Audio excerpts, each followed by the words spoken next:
Declaro reaberta a sessão, renovando minhas saudações. Na imagem aberta, retoma a sessão a excelentíssima senhora ministra Rosa Weber, presidente do Supremo Tribunal Federal. Ministro Cristiano Zanin, para que profira seu voto.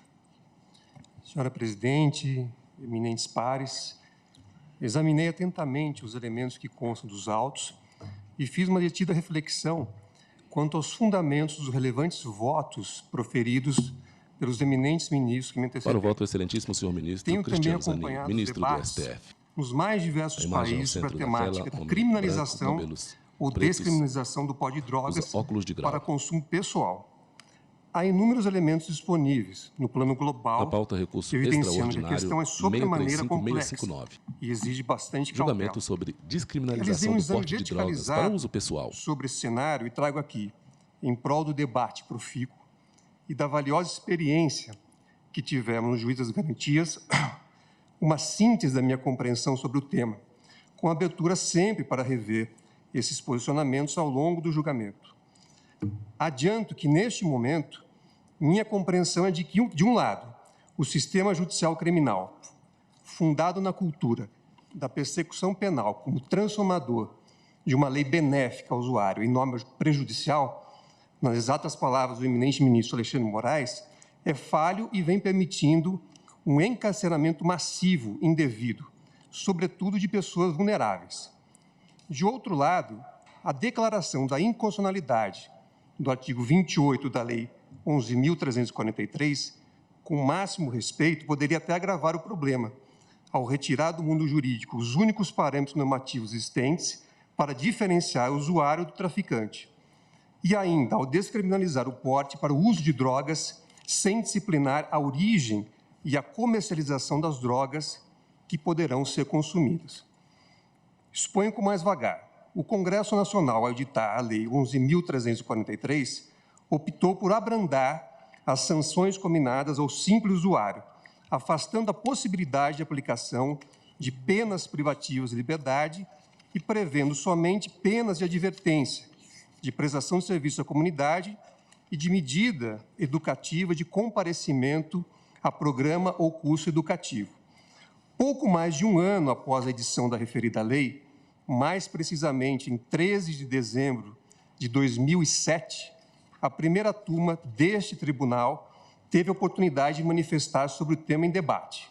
Naquela ocasião, ao julgar a questão de ordem, no RE 430.105, questão de ordem, da relatoria do saudoso ministro Sepúlveda Pertence, a primeira turma assentou que o artigo 28 da Lei 11.343 não resultou em abolício crimes. Vale dizer, não houve descriminalização das condutas ali previstas. Concluiu-se naquele momento que teria havido uma despenalização da conduta descrita no dispositivo impugnado, entendida como uma exclusão para o tipo das penas privativas de liberdade.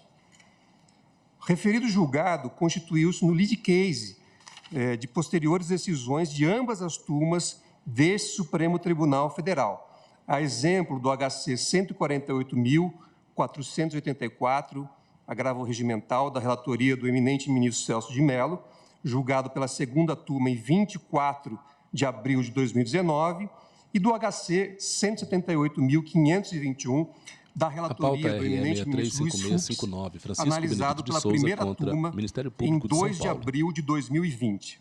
Ou seja, desde então, a orientação jurisprudencial adotada por ambas as turmas deste Supremo Tribunal Federal é no sentido de que houve uma despenalização e não descriminalização da conduta descrita no dispositivo impugnado, entendida como uma exclusão das penas privativas de liberdade para o tipo.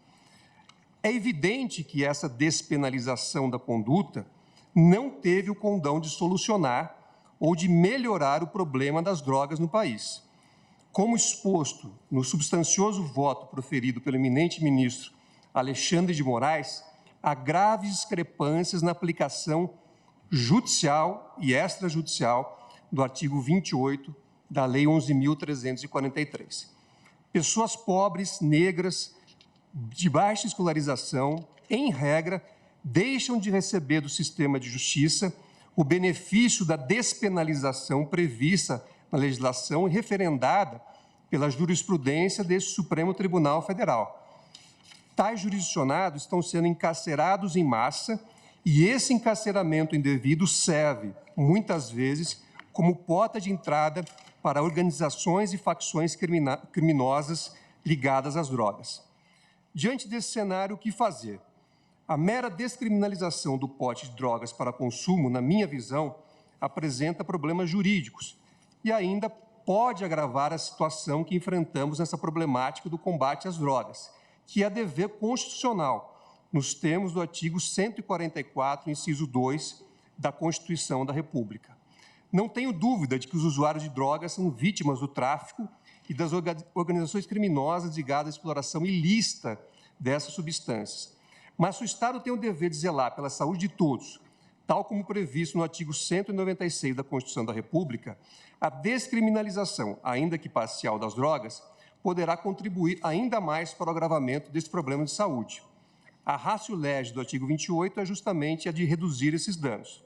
A lógica é que, com a descriminalização, aumente ainda mais afora o fato de que a aquisição de drogas junto a fornecedores ilegais, muitas vezes ligados a grupos ou facções criminosas, pode colocar em risco a própria vida do usuário.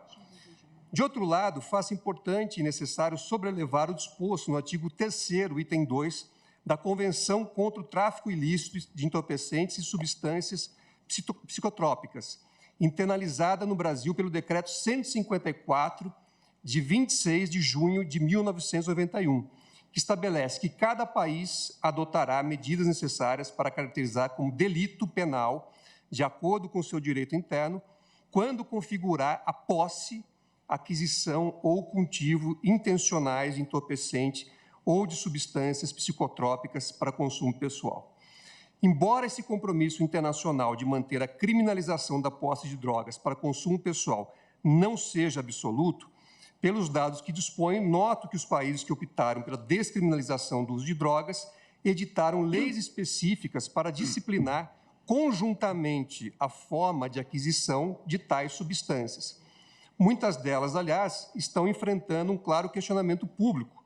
Como exemplo, cito o estado da Califórnia, nos Estados Unidos.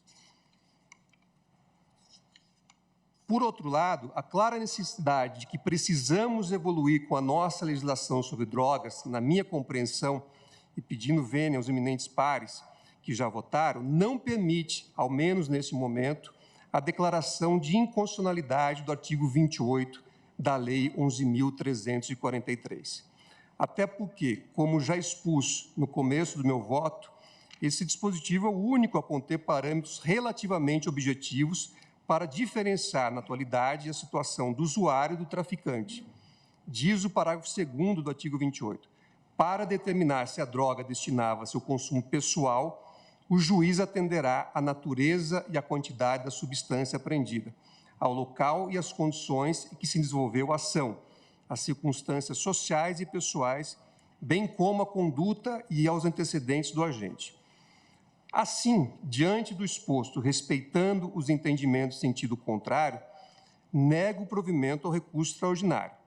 Em relação à fixação de uma tese jurídica neste recurso, proponho a seguinte redação. Na pauta, recurso extraordinário número 635.659, Francisco Benedito de Souza contra o Ministério Público de São Paulo. 343. Segundo, para além dos critérios estabelecidos no parágrafo 2º do artigo 28 da Lei 11.343, para diferenciar o usuário de maconha do traficante, o tribunal fixa como parâmetro adicional a quantia de 25 gramas ou 6 plantas fêmeas, tal como sugerido pelo eminente ministro Luiz Roberto Barroso, para configuração de usuário da substância, com a possibilidade de reclassificação para tráfico mediante fundamentação exauriente das autoridades envolvidas. Então, é assim, esse é o meu voto, senhora presidente. Agradeço ao ministro Cristiano Zanin, que nega provimento ao recurso extraordinário e propõe a tese que acabou de ser enunciada. Ministra Rosa Weber, presidente do STF. Do ministro André, né? Mendonça. Ministro André Mendonça, Vossa Excelência está com a palavra para proferir o voto. Agradeço, senhora presidente, meus cumprimentos a Vossa Excelência, aos eminentes pares, a membro e subprocurador-geral da República, membro do Ministério Público Federal. Por videoconferência, o voto do excelentíssimo senhor ministro André Mendonça. Servidores e servidoras. Como já apontado nos votos, todos os votos proferidos, senhora presidente, a temática é bastante complexa. E, julgamento sobre descriminalização do porte de drogas para uso pessoal. Nesse momento, pelo ministro Cristiano Zanin, considerando da minha parte a necessidade de maior detenção sobre o assunto, inclusive análises, tanto sobre a perspectiva jurídica, quanto outros aspectos sociais considerados à luz dessa temática, como já havia também antecipado em diálogo anterior com Vossa Excelência, eu manifesto aqui o meu pedido de vista dos autos para análise do caso. Obrigada, ministro André Mendonça. Questiono o ministro Nunes Marques se deseja antecipar o voto.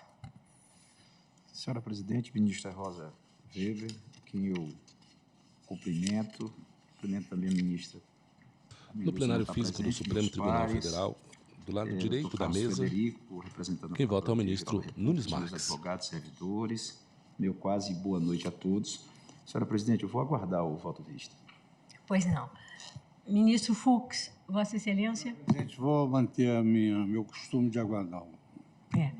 Eu vou pedir vênia ao ministro André Mendonça, mas julgamento por uma sobre razão descriminalização óbvia, do porte de drogas conhecimento para uso pessoal, notório, recurso extraordinário número 635-659, não vou cansar Vossas Francisco Excelências Benedito com a de Souza leitura do contra o meu Ministério voto, Público de São mas Paulo. vou antecipá-lo, sem prejuízo de, por óbvio, tenho certeza que o ministro André vai devolver ainda a tempo, né, de retomarmos o julgamento, se tiver condições, naturalmente,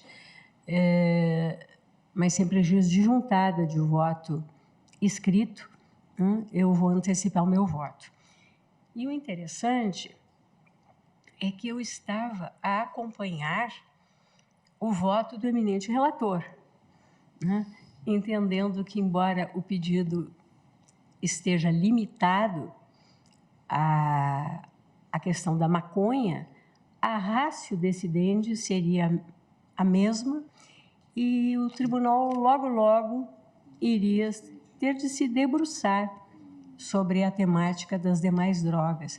Sem dúvida, é um tema de enorme complexidade e o aspecto ele envolve interdisciplinar, inclusive, e daí a beleza do colegiado. Hoje o ministro Gilmar Mendes trouxe um voto reajustado, né, mais limitado às compreensões já externadas pelo ministro Luiz Edson Fachin, pelo ministro Luiz Roberto Barroso, pelo ministro Alexandre de Moraes, e eu me convenci, ouvindo Sua Excelência e depois, né, em conversa com os ministros, que nessa temática talvez seja mais adequado mesmo ficarmos num exame mais minimalista e restrito ao pedido, ou seja, à maconha. Eu tenho sempre me pautado nesses consulta alguns papéis. por observar a jurisprudência da Corte, mas acho que aqui precisamos dar um passo à frente. As visitas que eu tenho feito na condição de presidente também do CNJ, às unidades prisionais do país, me mostram, me escancararam uma realidade que eu conhecia em teoria. Na pauta, recurso extraordinário número 635659. Francisco Benedito de Souza contra a MPSP. Quem vota é a excelentíssima senhora ministra presidente da Suprema Corte, ministra Rosa Weber. Eu brinquei no Rio Grande do Norte que há um local belíssimo, onde está a nossa base, inclusive, de lançamento de foguetes, que se chama Barreira do Inferno. E depois que eu fiz a visita a 2 unidades prisionais, eu voltei e comentei com o comandante da base que ali deveria ser a Barreira do Céu, porque a Barreira do Inferno eu tinha visto nas unidades prisionais. As nossas prisões estão cheias de meninos e meninas, né? Geralmente negros, pardos, e na imensa maioria, porque eu costumo conversar com eles, e só lá no Rio Grande do Norte é que não entrei nas celas. As celas não foram abertas porque realmente era uma situação delicada, com facções, enfim, mas conversei através da grade. A maior parte está lá em função do tráfico, né? E aqui também, quando eu estive na Colmeia e na Papuda, a quantidade e o que me chamou muita atenção, as mulheres, né?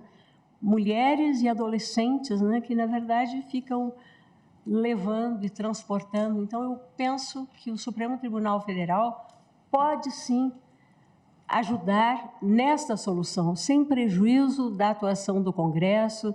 E aqui é preciso repisar, né, o que fez o voto que eu tenho bem presente, porque foi, né, ainda na semana passada, do ministro Alexandre de Moraes, né, quando registrou que, na verdade, que quem despenalizou para o usuário foi o Congresso Nacional em 2006. Na verdade, se mantém apenas a criminalização. Então, o Supremo daria um passo no sentido, agora sim, de descriminalizar quando se trata de uso próprio.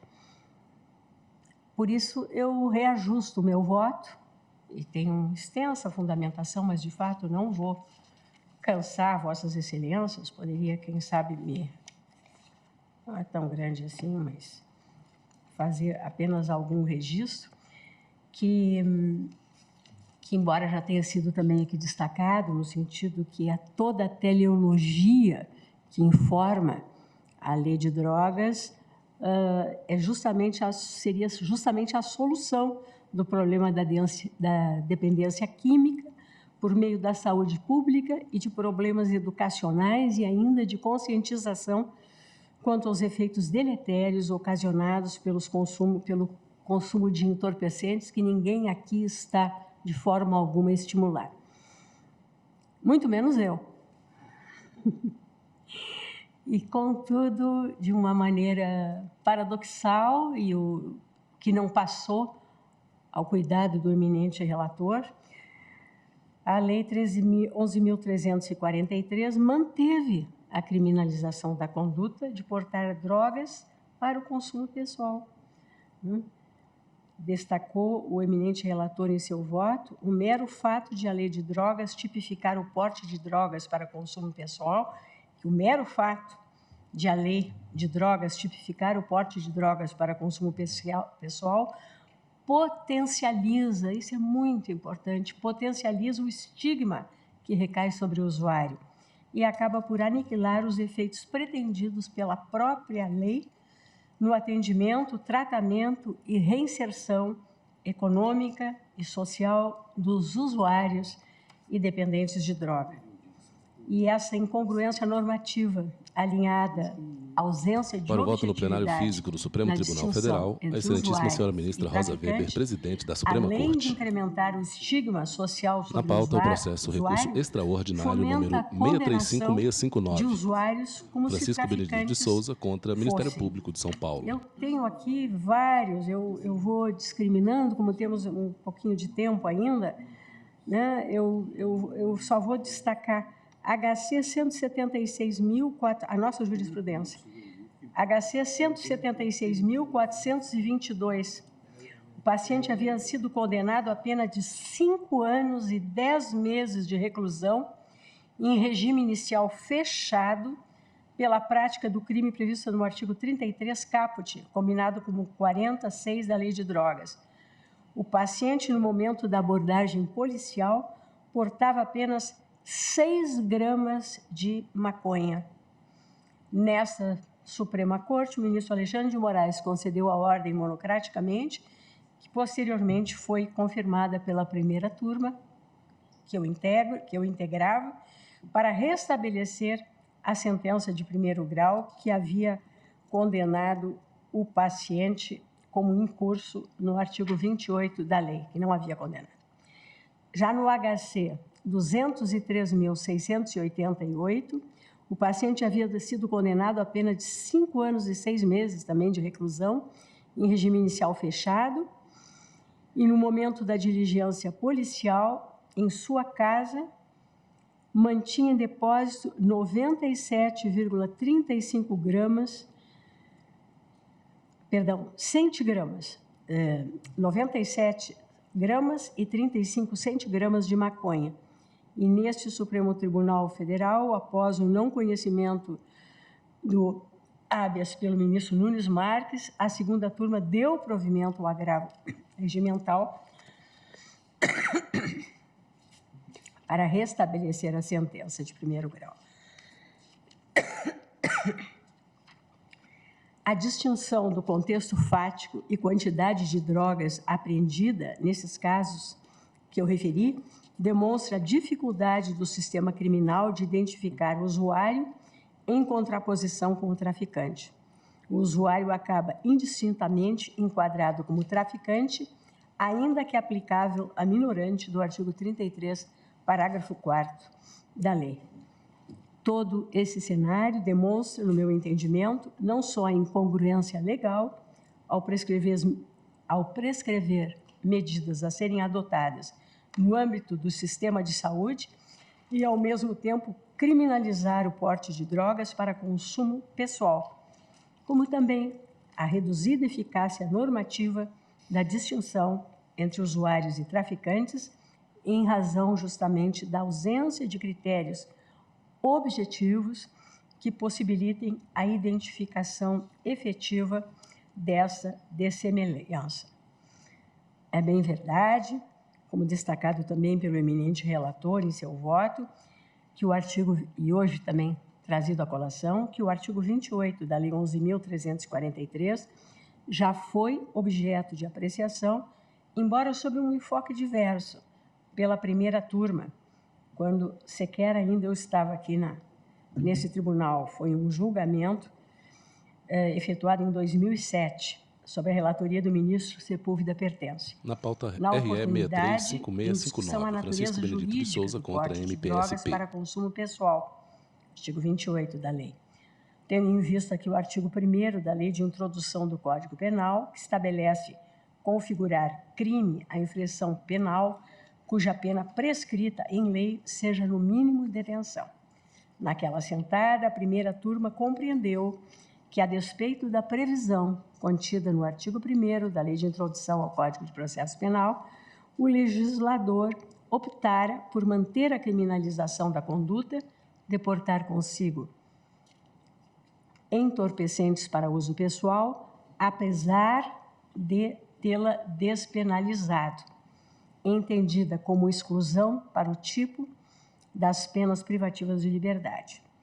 Quanto ao ponto, vale acentuar que a Lei de Introdução ao Código Penal, editada sob a égide da Constituição de 1937, polaca, conceitua como crime a infração penal a que a lei comina a pena de reclusão ou de detenção, quer isoladamente, quer alternativa ou cumulativamente com a pena de multa.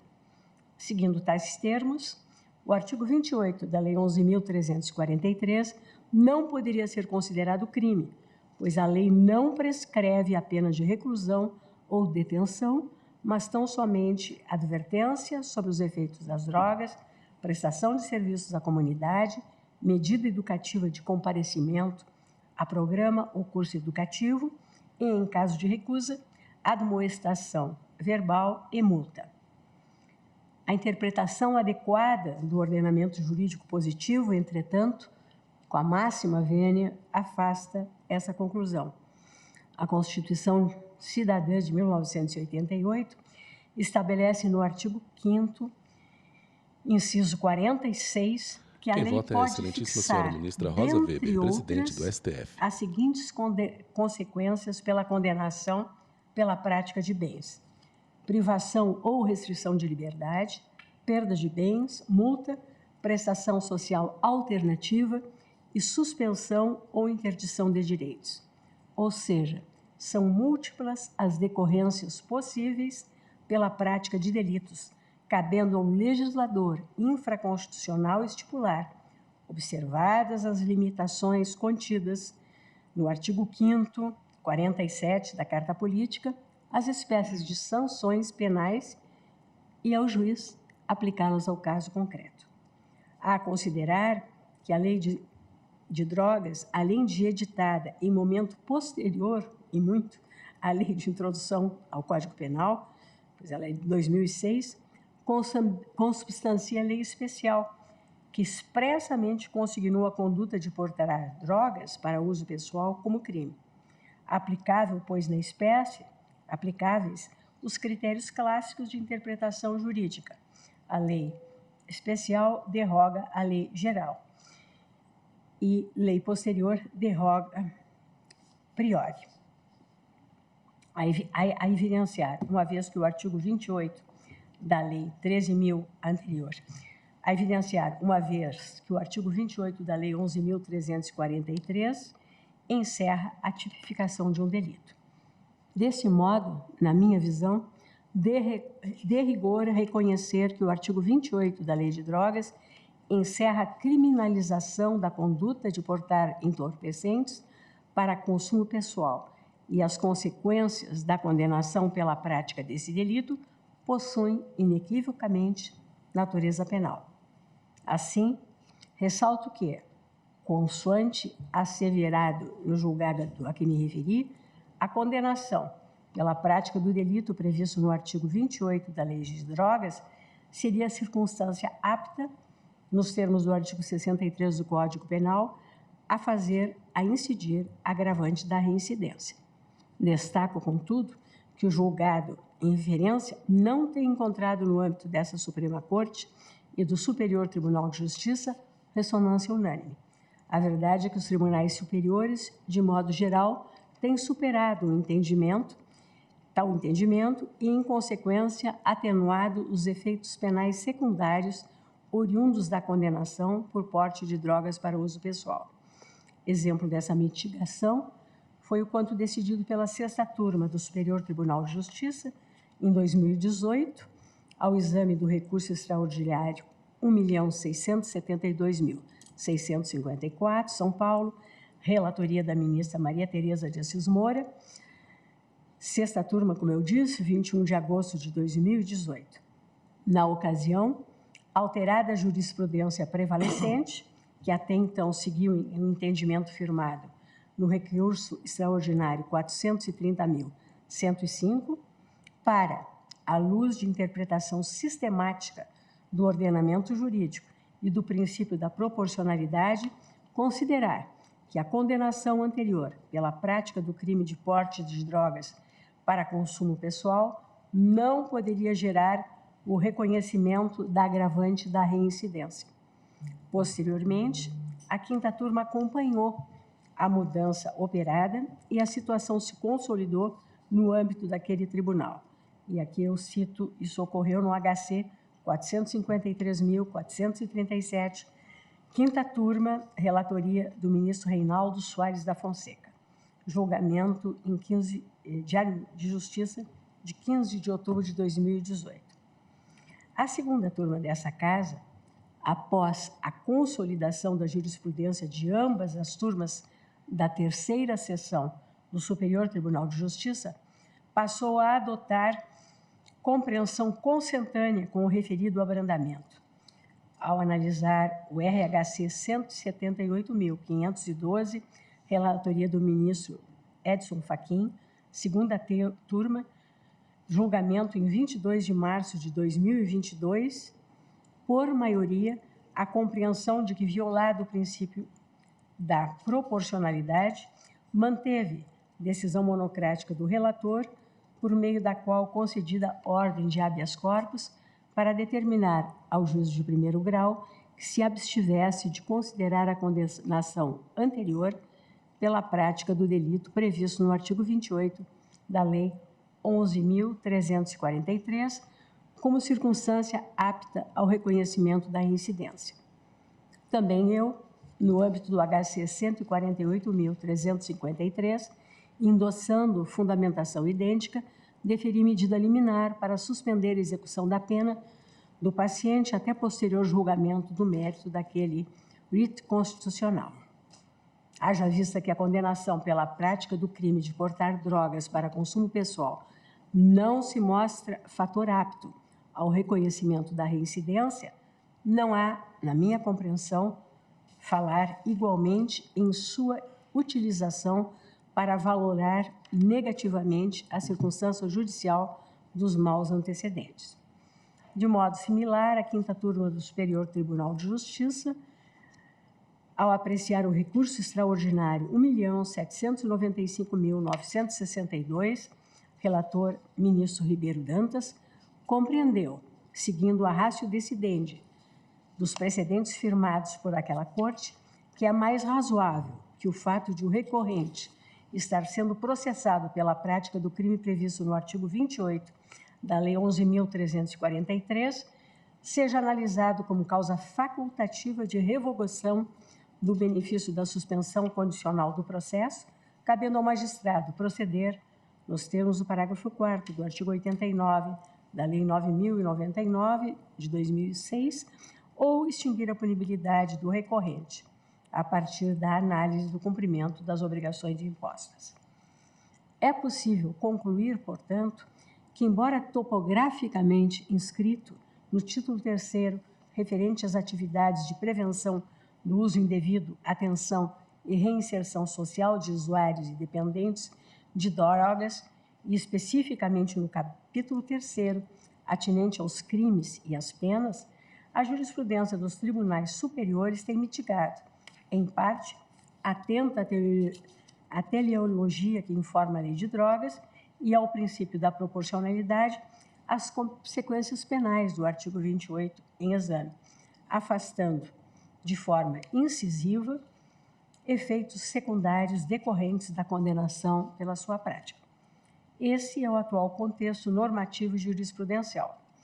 O artigo 28 da Lei de Drogas consubstancia delito de perigo abstrato, que visa, segundo sustentado por parcela da doutrina e da jurisprudência, a tutela da saúde pública, ou seja, o legislador teria partido do pressuposto de que a conduta de portar drogas para o consumo pessoal, por si só, acarreta dano potencial à saúde pública. Com a devida vênia, compreendo que existe um equívoco bem claro nessa espécie de raciocínio. O porte de drogas para consumo pessoal não objetiva salvaguardar a saúde pública, mas sim tutelar a integridade pessoal do usuário. É que, consoante acentua Maria Lúcia Caram, existe uma incongruência lógica entre a destinação para uso pessoal e a ofensa à saúde pública, pois não há como negar que a expansividade do perigo e a destinação individual são antagônicas. A destinação pessoal não se compatibiliza com o perigo para interesses jurídicos alheios. São para o voto, a coisas ministra Rosa Weber, presidente do STF. Antagônicas. Tem ter algo para difundir entre terceiros, sendo totalmente fora de lógica sustentar que a proteção à saúde pública envolve a punição da posse de drogas para uso pessoal. Aqui eu cito a fonte. Entender em sentido diverso, a meu juízo, significa transformar todo usuário de entorpecentes em potencial traficante e criminoso, autorizando intelecção de que vigora entre nós o direito penal do autor. E nessa linha, eu cito aqui, vou me eximir da leitura, Eugênio Raul Zaffaroni. Em síntese, a mera conduta de trazer consigo entorpecentes para o consumo próprio, ao contrário do sustentado, não tem como bem jurídico tutelado, com a devida vênia, a saúde pública, pois ela, saúde pública, só estaria em risco potencial se partíssemos da premissa, a meu juízo não aceitável, de que todo usuário é um traficante em potencial e que cometerá delitos para a satisfação de seu uso. Essas considerações, a meu juízo, importam para o deslinde dessa controvérsia jurídico-constitucional. Então, agora posso resumir a questão a saber se é legítima a criminalização de conduta que não implica lesão a bens jurídicos de terceiros. E aí eu prossigo dizendo que a Constituição da República, ao dispor sobre a dignidade da pessoa humana, sobre o direito à privacidade, garantiu uma esfera exclusiva para o livre desenvolvimento da personalidade. O processo de conhecimento, formação e expansão da personalidade pressupõe necessariamente autonomia para, de acordo com a consciência individual e singular de cada um, realizar as escolhas fundamentais para o desenvolvimento da sua vida.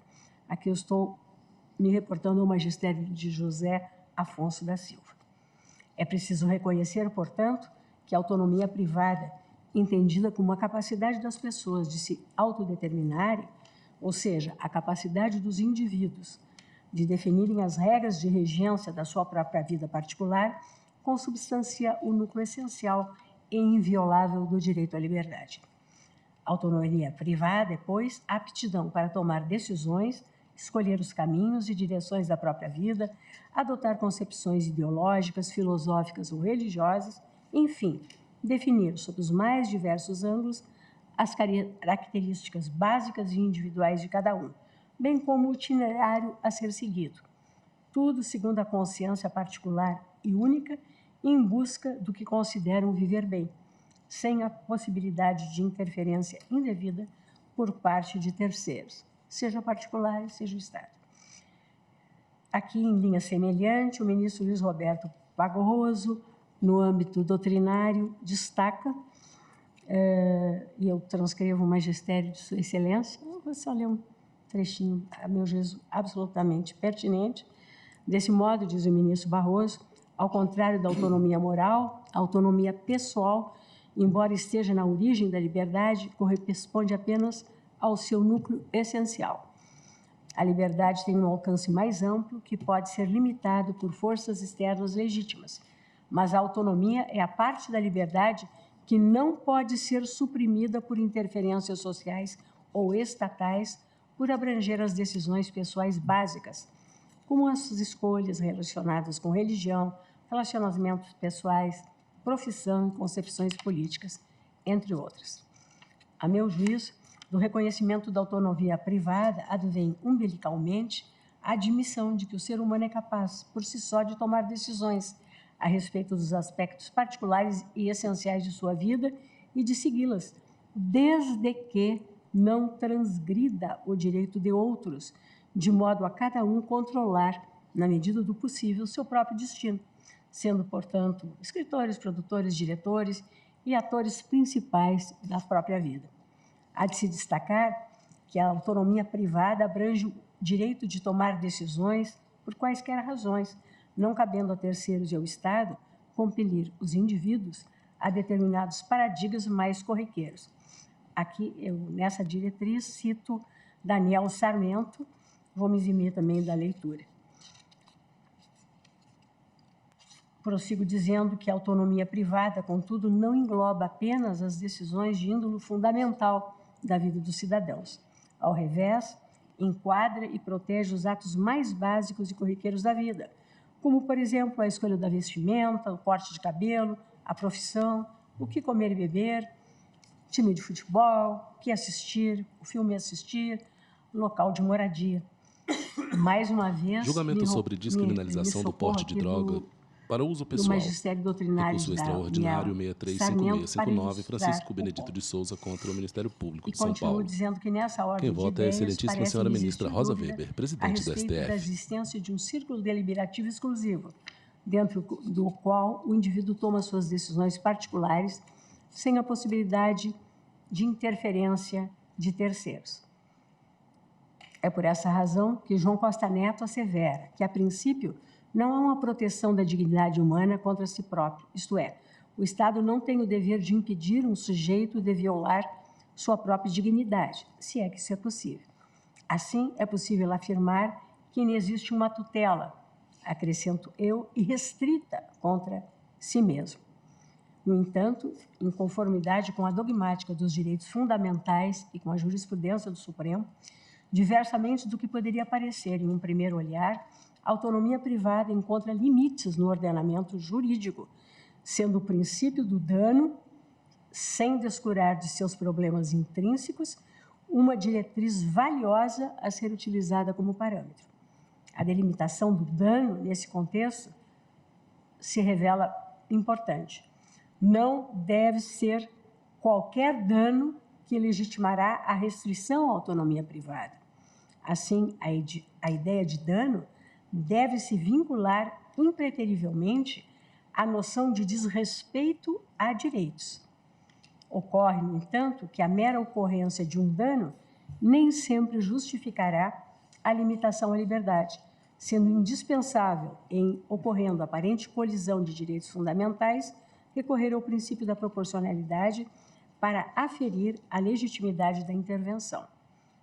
E, desse modo, na linha dos votos do ministro Gilmar Mendes, Edson Fachin, Luiz Roberto Barroso e agora Alexandre de Moraes, entendo que, conquanto válida a política pública de prevenção ao uso indevido de drogas, a criminalização da conduta de portar drogas para consumo pessoal é desproporcional por atingir de forma veemente o núcleo fundamental da autonomia privada. O Estado, utilizando-se da forma mais incisiva e robusta de seu arcabouço, o direito penal, ao restringir a autonomia privada, fugiu dos parâmetros mínimos e indispensáveis para a limitação dos direitos fundamentais. Isso porque o consumo de drogas estritamente pessoal coloca em risco a saúde individual do usuário. Não há dúvida, a evidenciar que essa conduta, diversamente do sustentado por parcela da doutrina, com a devida vênia, se insere na autonomia privada, especificamente no direito de tomar decisões que se exaurem em seu próprio corpo. E aqui eu penso no cigarro. Disso não resulta que, por se exaurir no âmbito privado, o consumo de drogas não seja um problema público. Na realidade, legitimamente, toda a lei de drogas, reitero, bem demonstra que a dependência química e o uso de drogas são questões que se inserem no âmbito das políticas públicas de saúde e de reinserção social. Assim delimitada a questão como problema de saúde pública, com a devida vênia dos entendimentos em sentido contrário, tenho por desproporcional a utilização do aparato penal do Estado para a prevenção do consumo dos entorpecentes. Antes, deveria o Estado utilizar de seu arcabouço sancionatório administrativo, além de adimplir com os deveres impostos pela Lei 11.343, no sentido de desenvolver e propagar, por meio de campanhas pedagógicas e institucionais, material que demonstre e alerte sobre os riscos e as complicações decorrentes do uso de drogas.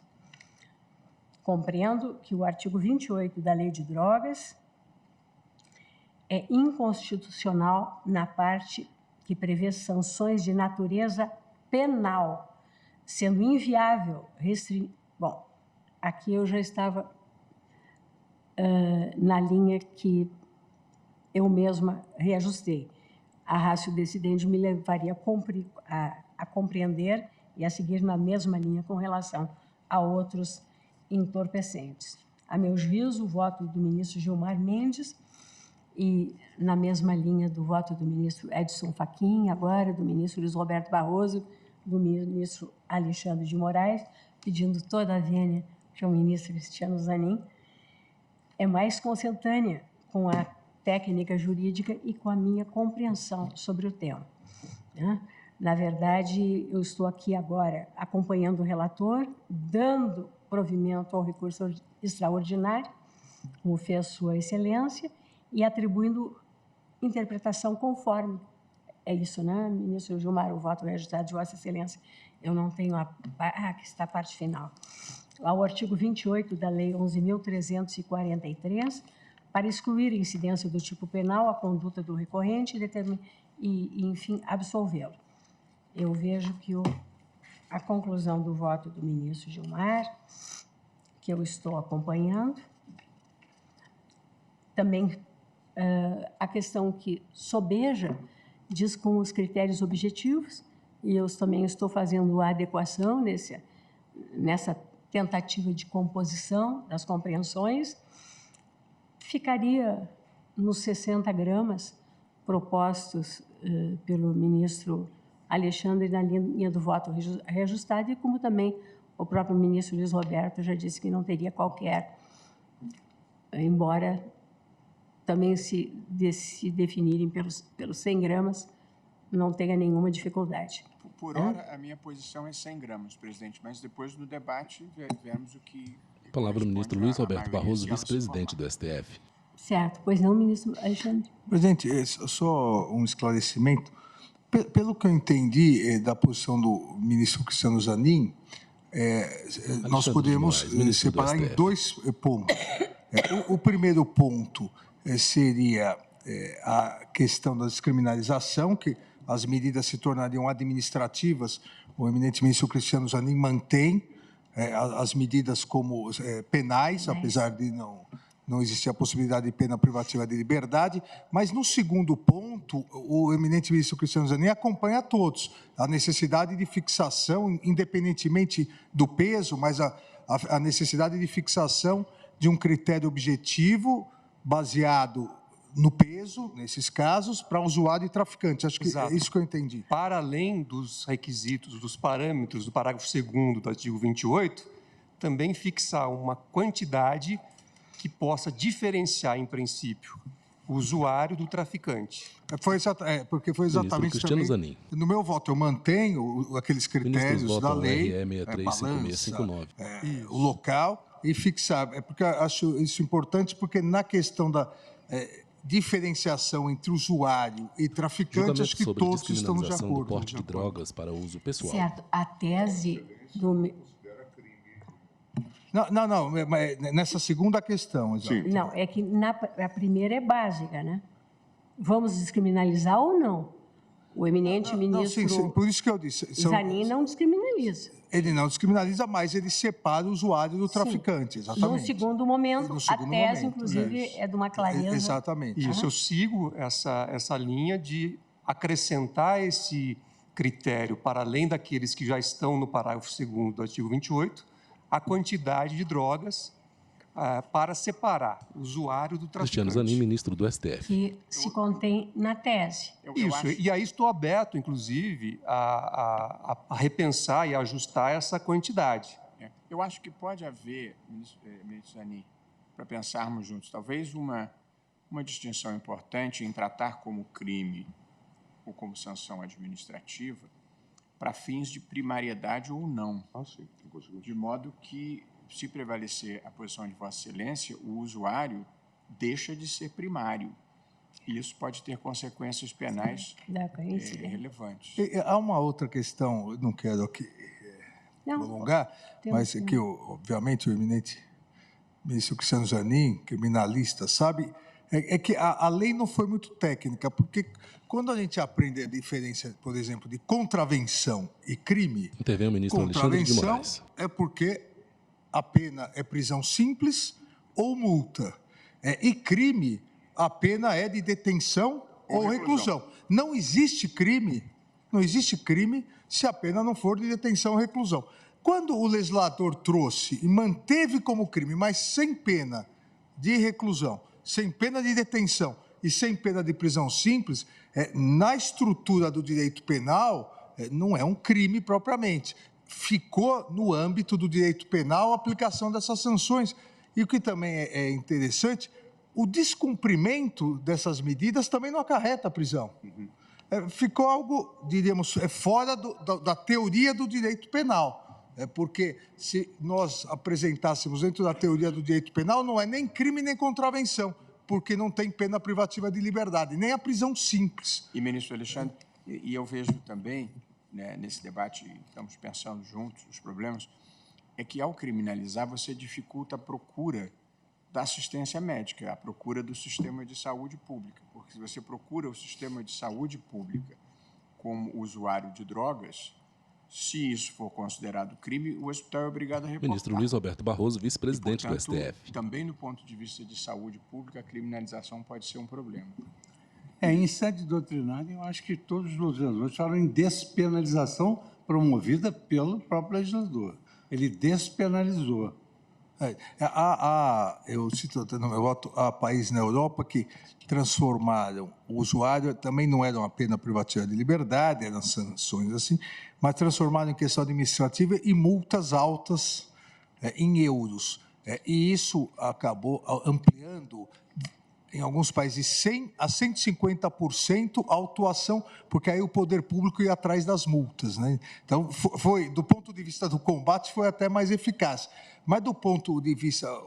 A questão, realmente, acho que isso nós teremos que debater.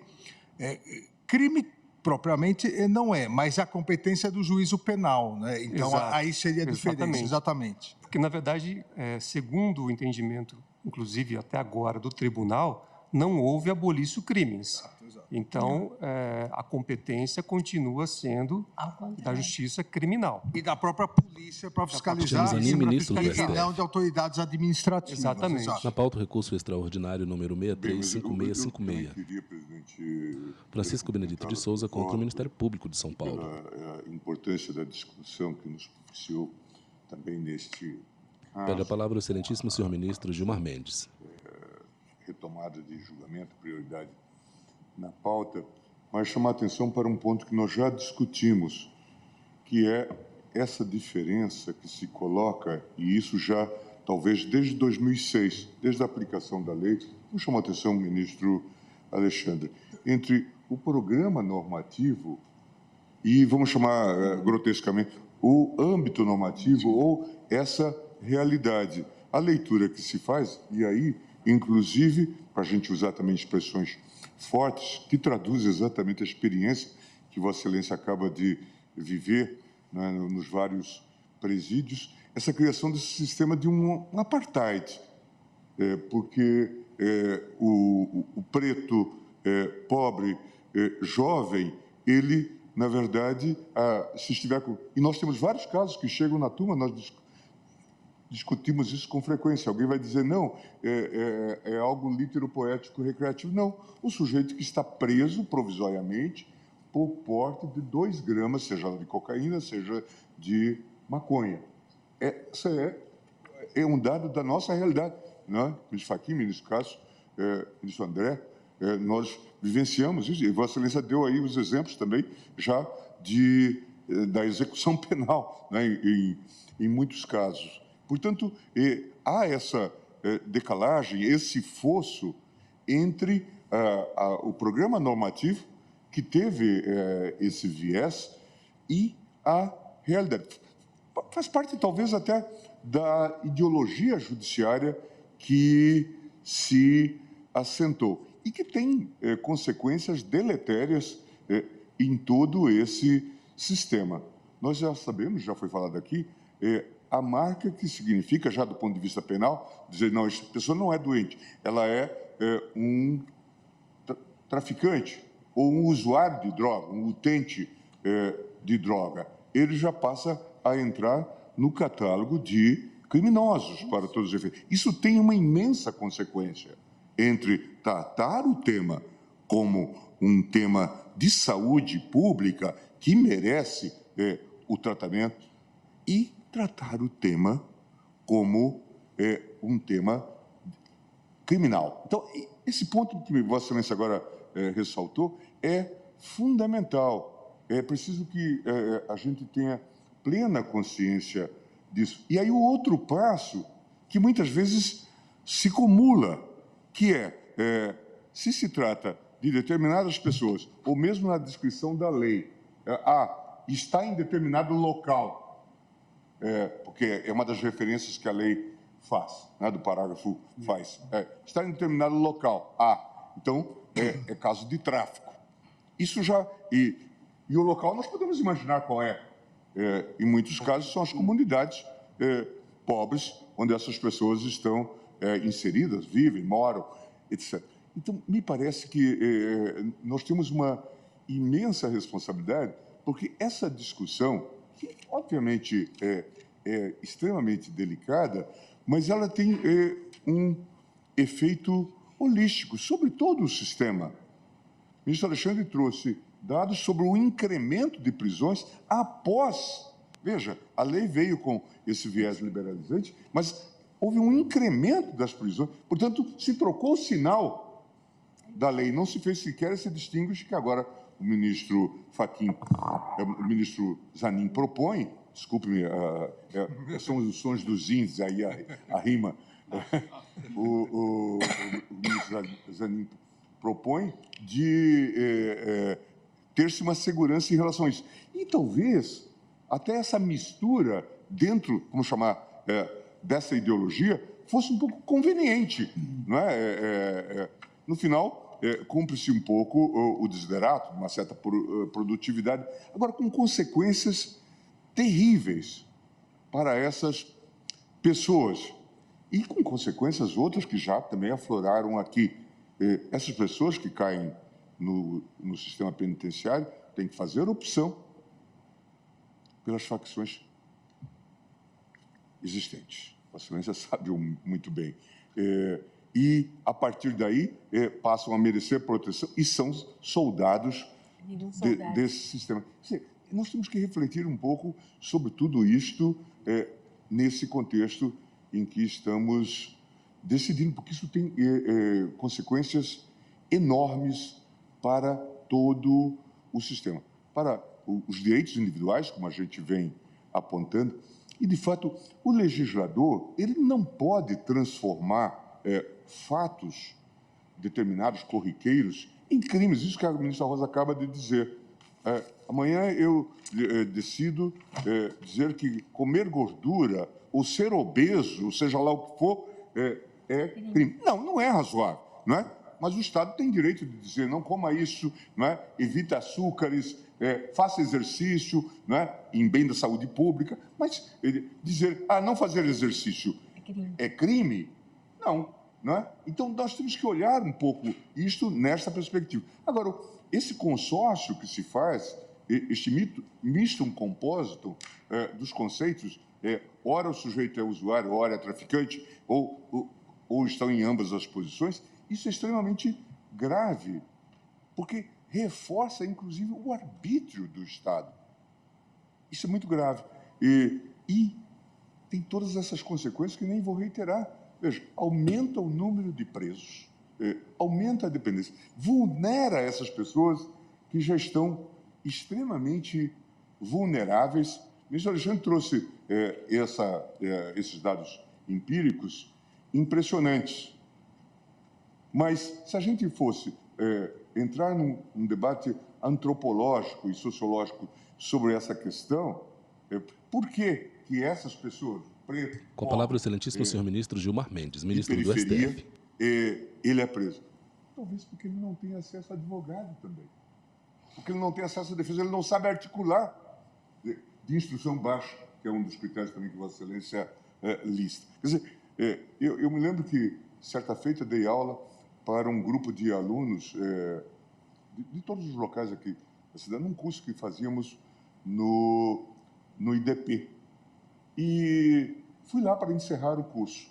E um menino aqui do Paranoá, pequeno, ainda no secundário, ele disse, ministro, o senhor pode explicar por que toda hora que a gente está voltando da escola, passa um carro da polícia e já nos coloca no camburão? Era de cor. Isso explica um pouco tudo isso, né? Se quisermos aprofundar. Então, é preciso pensar um pouco nisso e tentar objetivar e trabalhar um pouco nessa perspectiva. Por isso que, presidente, fico muito honrado com o seu acompanhamento. Eu também acho que é inevitável que discutamos... Na pauta, recurso extraordinário 635659, Francisco Benedito de Souza contra o Ministério Público de São Paulo. Inclusive, o Brasil tem uma realidade que outros países não têm. O ministro Barroso lembrava há pouco a questão do crack, que ferve o cérebro e que justificaria... de grande delicadeza. É uma questão extremamente delicada. Extremamente delicada, mas, de fato, me parece que seria importante que a gente discuta. E aqui, só para encerrar, do ponto de vista teórico, para tranquilizar os espíritos. O que aconteceu aqui, tanto é que, nessa perspectiva de programa normativo e âmbito normativo, muitas vezes a gente trabalha na perspectiva do chamado processo de inconstitucionalização. Quando há um divórcio nesse sentido, como nós vimos aqui, se essa legislação tivesse sido aplicada de uma forma razoável, nós não estaríamos aqui debatendo. Mas esse divórcio que ocorreu e que fez com que o âmbito normativo praticamente revogasse a norma, porque é isso... Com a palavra o ministro Gilmar Mendes. Revogou a norma, é que nos está levando a fazer essa asserção, asseverando a inconstitucionalidade. Ministro Gilmar, e sobretudo num país onde o cigarro... Ministra Rosa Weber, presidente do STF. O álcool não constitui crime. Uma observação importante, presidente. Julgamento sobre descriminalização do porte de drogas para uso pessoal. O cigarro como um produto lícito, porém com campanhas de esclarecimento, cláusulas... A palavra ao ministro Luiz Roberto Barroso, vice-presidente do STF. Para menores, houve uma redução expressiva no consumo. E a maconha criminalizada, o consumo cresceu. Acho que isso também deve gerar alguma reflexão. E o álcool, né? Agora, uma lei que viesse configurar como crime a ingestão de uísque. Então... Aí violaria direitos humanos. apesar dos efeitos nocivos do álcool, absolutamente conhecidos. Então, tem que haver campanha, né, de esclarecimento. Enfim, ministro Gilmar, eu vou lançar o resultado provisório, mas no que temos aqui de Vossa Excelência, estava, quanto aos critérios objetivos, acompanhando o voto do ministro Luiz Roberto, mas o ministro Luiz Roberto passou de 25 para 100. Oralmente eu modifiquei para acompanhar o voto. Sim, Vossa Excelência ministro Gilmar passou Mendes. para 60. É que Ministra Rosa o ministro Weber. Luiz Roberto passou para 100. Mas ele fará o ajuste no momento oportuno. Alguém fará ajuste, vamos ver. Vamos ver. Eu vou lançar, então, que após o voto do eminente relator, reajustado no sentido de restringir a declaração de inconstitucionalidade a apreensões relativas à substância entorpecente tratada nos autos do presente recurso, que é a cannabis sativa, bem como para incorporar os parâmetros objetivos sugeridos pelo ministro Alexandre de Moraes, passa a ser assim, né? Presumindo como usuário o indivíduo que estiver em posse de até 60 gramas de maconha e 6 plantas fêmeas também, sem prejuízo da relativização dessa presunção por decisão fundamentada do delegado de polícia, fundada em elementos objetivos que sinalizem o intuito de mercancia, e do voto do eminente ministro Cristiano Zanin, no sentido da negativa de provimento ao recurso extraordinário, e eu peço que registre a tese que o ministro Zanin já nos facultou, e do voto antecipado, e do voto antecipado da presidente acompanhando o eminente relator. Foi suspenso o julgamento por pedido de vista do eminente ministro André Mendonça. Aguardam os demais. Muito obrigada, uma excelente noite a todos. Nós vamos, o ministro Alexandre e eu, estão todos convidados para um seminário internacional promovido pelo Supremo Tribunal Federal, mas que vai se realizar na sede do Tribunal da Democracia, gentilmente cedido pelo ministro Alexandre, sobre segurança cibernética nos tribunais. Ministra presidente vai dando os últimos avisos. Agradeço A novamente imagem vai a se todos, distanciando, os renovo ministros... os votos de uma boa noite e declaro encerrada a sessão.